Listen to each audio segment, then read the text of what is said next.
روس جو ہے وہ پاکستان کے ساتھ اپنی قربتیں بڑھا رہا ہے، اور کیا واقعی روس پاکستان کو S-400 سسٹم جو ہے وہ پرووائڈ کرے گا؟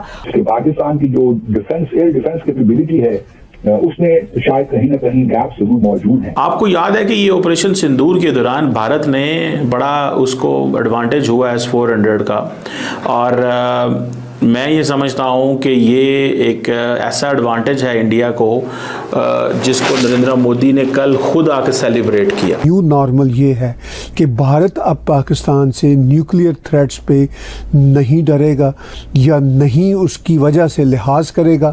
اب بھارت کڑے سے کڑا ایکشن کرے گا، فیٹل مروا دے گا بالکل ہم کو۔ بلکہ ہم تو یہ وارننگ دے رہے ہیں کہ دشمن کے مزاج تو سمجھے، کیونکہ اب وہ اسرائیل کے ساتھ بھی بڑے قریبی تعلقات ہیں۔ ہم پر براہ راست حملہ تو اسرائیل نے کیا تھا، یہ حملہ ہمیں صرف ہندو نے تو نہیں کیا، براہ راست اسرائیلی آرمی موجود تھی، سارے ڈرون آپریشن جو تھے وہ اسرائیلی آرمی کر رہی تھی۔ پریزیڈنٹ پوٹن نے بھارت آنا ہے، ان کی رشین انڈین اینول سمٹ ہوتی ہے اس کے لیے، تو اب یہ ایک کوشچن ہے کہ کون سا وقت۔ اس کے علاوہ اگر آپ دیکھیے تو شنگھائی کوآپریشن آرگنائزیشن کی سمٹ بھی ہونی ہے چین میں۔ یہ جو آج کل بات چیت ادھر چل رہی ہے، پوری دنیا کو وہ یہ کہنا چاہ رہے ہیں کہ نہ پاکستان کے ساتھ ہمارا نام لیں، نہ پاکستان کے ساتھ کوئی ٹریڈ کریں، نہ پاکستان کو انگیج کریں سفارتی سطح پہ یا سیاسی سطح پہ، نہ پاکستان کو کوئی ویزا ریزیوم کریں۔ تو کیا ہے یہ بنیادی طور پہ وہ پاکستان کو ایک سوورن انڈیپینڈنٹ اسٹیٹ کے اوپر ابھی بھی تسلیم نہیں کرتے۔ ہماری تو دعا ہے کہ اللہ تمہیں زندگی دے تاکہ تم اپنی تباہی دیکھو، ہماری دعا ہے کہ اللہ تمہیں زندگی دے تاکہ تم ڈالر کو غرق ہوتے ہوئے دیکھو اور برکس کے عروج کو دیکھو۔ اللہ تمہیں زندگی دے کہ تم پاکستان کو اس کے قدموں پہ کھڑا ہوتے ہوئے دیکھو اور عالمی طاقت بنتے ہوئے دیکھو۔ اللہ تمہیں زندگی دے کہ جس نیازی کے ہاتھوں تم نے کشمیر کا سودا کرایا۔ جے ہند دوستو، آپریشن سندور میں S-400 کی مہتوپورن بھومکا رہی ہے، اور اس بھومکا کو دیکھتے ہوئے بھی پاکستان کے آرمی چیف نے S-400 کی ڈیمانڈ کر ڈالی ہے رشیا سے۔ لیکن کیا رشیا پاکستان کو S-400 دے گا؟ اگر پاکستان کا ہلکا سا جھکاؤ رشیا کی طرف ہو جاتا ہے تو امریکہ پاکستان کو کہیں کا نہیں چھوڑے گا۔ آپ یہ ویڈیو دیکھیں پہلے۔ پاکستان کی جو ایئر ڈیفنس کیپیبلٹی ہے اس میں شاید کہیں نہ کہیں گیپ ضرور موجود ہیں۔ SU-9 سسٹم ہمارے پاس تو ہے، لیکن کچھ ہمارا خیال یہ بھی ہے کہ رشیا سے جہاں ہم Mi-35 ملٹری ہیلی کاپٹرز لینا چاہ رہے ہیں، وہاں شاید یہ بھی انٹرسٹ ایک پیدا ہو رہا ہے کہ S-400 سسٹم بھی لیں، کیونکہ ترکی نے بھی رشیا سے سسٹم دے رکھے ہیں۔ اور یہ بھی یاد رہے کہ ترکی نیٹو کا ممبر بھی ہے، اور نیٹو کی بہت سے لحاظ دفاع کے باوجود اور امریکہ کی مخالفت کے باوجود ترکی نے یہ S-400 سسٹم حاصل کیے ہیں۔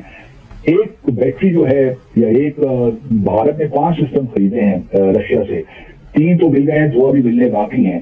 ایک سسٹم کی ایک بیٹری کی قیمت آپ کہہ سکتے ہیں $1.1 بلین کے قریب ہے، اور مجھے نہیں معلوم کہ پاکستان یہ کس طرح ہماری اس وقت بات چیت تو ہو رہی ہے رشیا کے ساتھ، دیٹ مچ آئی نو کہ ہم نے انٹرسٹ شو کیا ہے، اور بھارت روس کی جانب سے بھی دلچسپی ہے کہ ہم پرووائڈ کریں، گیون دا فیکٹ کہ وہ انڈیا پہ بھی پریشر بلڈ کرنا چاہتے ہیں۔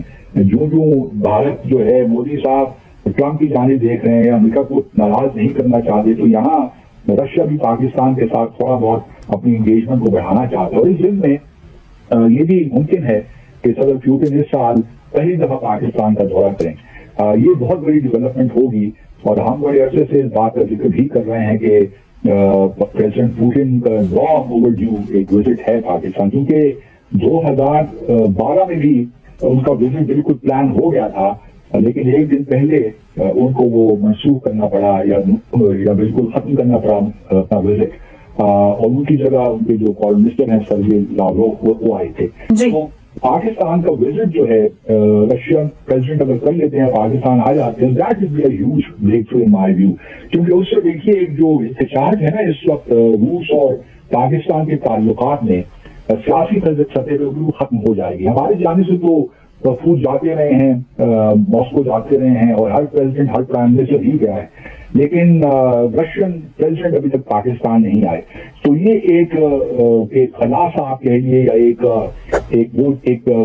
ہے چیز ڈیفیشنسی ہمارے ریلیشن شپ میں، اور جب تک پریزیڈنٹ پوٹن آتے نہیں اس وقت تک جو پولیٹیکل میسجنگ ہے وہ صحیح معنوں میں نہیں ہو سکے گی۔ تو ہم انتظار یہ کر رہے ہیں، اور مجھے جہاں تک معلومات میری ہیں کہ اس پہ بھی کام ہو رہا ہے۔ اب دیکھا یہ ہے کہ پریزیڈنٹ پوٹن جب بھارت آتے ہیں تو اس کے ساتھ ملاتے ہیں پاکستان کو یا سیپریٹلی آتے ہیں، کیونکہ